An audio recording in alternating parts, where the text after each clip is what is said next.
I hope this is just the beginning for Matt Cardona being back on WWE TV, because God, it feels so right to just see him there.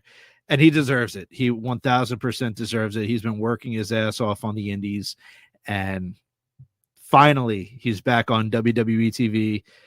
And I don't know if he's not signed with TNA, he's not signed with WWE, so he's still just this indie god, just now in the mix of TNA and WWE, and I love it. Yeah, and first off, Zach, happy National Mother Effing Comic Book Day. I can pull them all out. I got you. It wasn't even by plan. It was just because I have comic books everywhere and I'm a freaking nerd and I'm in the middle of a move, so I have everything everywhere near me. So Zach, thank you for that. Happy National Comic Book Day. Zach. I was prepared, non-purposely for that one. Going back to Cardona and NXT, I was surprised to see Cardona because, like you said, he's not a full-blown TNA guy. And, I think the opportunity probably got in his lap. Why not bring Matt Cardona in as a TNA person? He does do work for TNA here and there. We got to see him at Slammiversary, which is really freaking cool. So he does, weave that line of TNA. And I think, why not? Why not bring him back to WWE TV? Why not see the reaction that he gets, especially on NXT and WWE right now? And it just benefits both TNA and it benefits as well as NXT and WWE just to see him.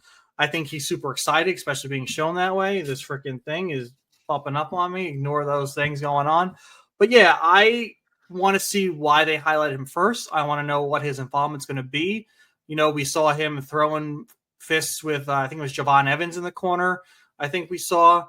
But I can't wait to see what he has to bring to this invasion angle. We were talking about this months ago that we wanted this, giving back to vibes of, WWE versus the WCW, ECW alliance. This is what we've been craving. They're giving the people what they want.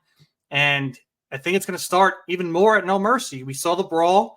The brawl was awesome. I was curious to know why they were doing a winner-takes-all match between Oba and Trick Williams. I kind of had a feeling that if there was going to be TNA guys there, you mentioned it to me that they're probably going to be in the building, that it was going to be it was going to be disqualification, and this was going to happen. So I'm excited. I didn't want them to have a one-stop shop as a champion for TNA and NXT. I think that would have been a little dumb, but